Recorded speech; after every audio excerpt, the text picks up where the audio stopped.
Assalamualaikum warahmatullahi wabarakatuh. Amalan ringan yang akan menghantarkan ke surga. Rasulullah SAW mengajarkan kepada umatnya agar amalan sekecil apapun tidak dianggap remeh. Toh ada juga amalan yang ringan namun justru dapat mengantarkan kita ke surga. Mempunyai amalan yang melimpah belum menjadi jaminan seseorang masuk surga. Karena sejatinya orang masuk surga bukan karena amalannya, melainkan karena rahmat Allah Subhanahu wa taala.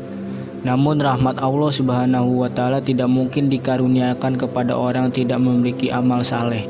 Karena itu, amalan ringan sangat bisa menjadi pengantar ke surga. Karena amalan hanya sebatas sebab. Amalan-amalan yang pertama melaksanakan rukun Islam dan tidak masuk surga kecuali ia seorang muslim.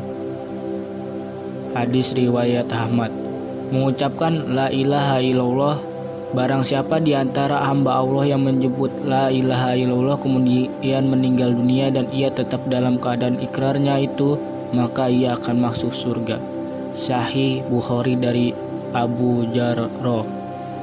Mentaati Rasulullah SAW, setiap umatku akan masuk surga kecuali orang yang enggan. Mereka para sahabat bertanya, "Wahai Rasulullah, siapakah orang yang enggan masuk surga itu?" Beliau menjawab, "Siapa yang mentaatiku ia masuk surga, dan siapa yang mendurhakaiku sungguh ia telah enggan masuk surga." Hadis riwayat Al-Bukhari dalam sahihnya dari hadis Abu Hurairah radhiyallahu anhu. Menyempurnakan wudu. Tidaklah seorang di antara kamu berwudu lalu menyempurnakan wudunya kemudian berkata, "Aku bersaksi bahwasanya tiada Tuhan selain Allah dan bahwasanya Muhammad adalah hamba Allah dan Rasul-Nya, kecuali telah dibukakan bagi pintu-pintu surga 8 dan dia masuk dari mana ia suka." Hadis riwayat Muslim. Berjalan ke masjid. Amalan berikutnya adalah berjalan ke masjid.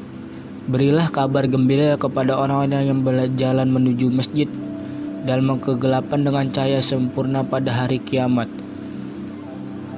Lalu menjawab azan. Pernah ketika kami sedang bersama Rasulullah SAW, Bilal bangkit untuk menyuruhkan azan.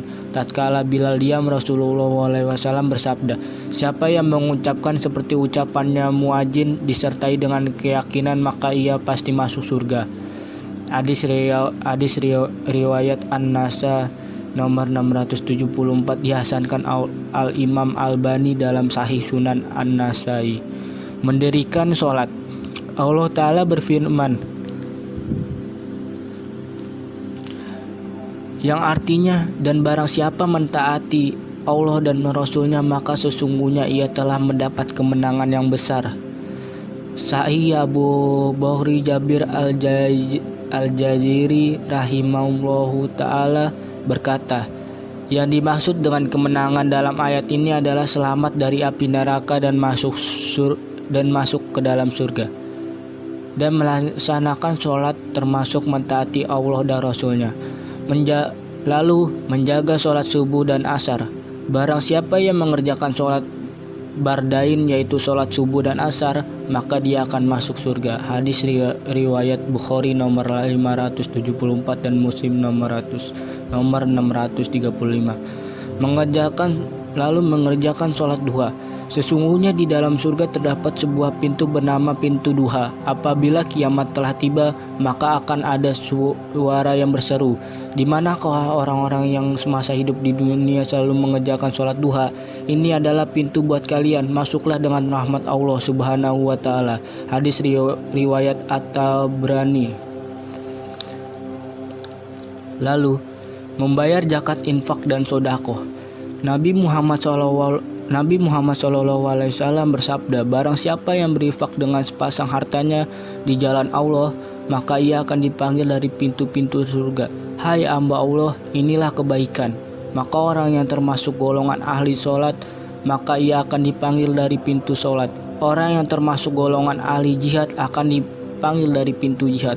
Orang yang termasuk golongan ahli puasa akan dipanggil dari pintu Ar-Rayyan. Dan orang yang termasuk golongan ahli sedekah akan dipanggil dari pintu sedekah. lalu memberi makan orang miskin. Sedekah dengan memberi makan orang miskin adalah salah satu amalan ringan yang bisa kita lakukan untuk mendapatkan surga dari Allah. Siapa yang bersedekah dengan tujuan mencari pahala dari Allah dan hidupnya diakhiri dengan sedekah itu, niscaya dia akan masuk surga. Hadis riwayat Ahmad. Berpuasa Senin Kamis. Ini merupakan amalan ringan kedua yang bisa lakukan untuk mendapatkan surganya. Puasa ini juga merupakan kegemaran Rasulullah dan kita bisa menirunya. Berbagai amalan yang dihadapkan pada Allah pada hari Senin dan Kamis, maka aku Nabi Muhammad suka jika amalanku dihadapkan sedangkan aku sedang berpuasa. Hadis riwayat Tirmizi. Memperbanyak istighfar. Amalan ketiga ini krusial sebab kita tidak pernah tahu seberapa banyak dosa yang kita lakukan. Bisa jadi hal itulah yang kelak menjadi penghalang kita memasuk surganya. Nauzubillah. Sesungguhnya Allah menyukai orang-orang yang bertaubat dan menyukai orang-orang yang menyucikan diri. Al-Baqarah ayat 222. Itulah amalan penghuni surga dan bisa dimulai dari sekarang jika Anda belum pernah melakukannya. Amalan ini sebenarnya cukup ringan dilakukan, tapi biasanya akan sangat sulit dijadikan amalan yang rutin istiqomah. Satu hal yang perlu diingat, surga adalah hak prerogatif dari Allah Subhanahu wa Ta'ala dan tugas manusia hanyalah beribadah serta berusaha untuk mendapatkan ridho agar kelak ditempatkan di surganya bersama para penghuni surga lainnya. Wallahu a'lam. Wassalamualaikum warahmatullahi wabarakatuh.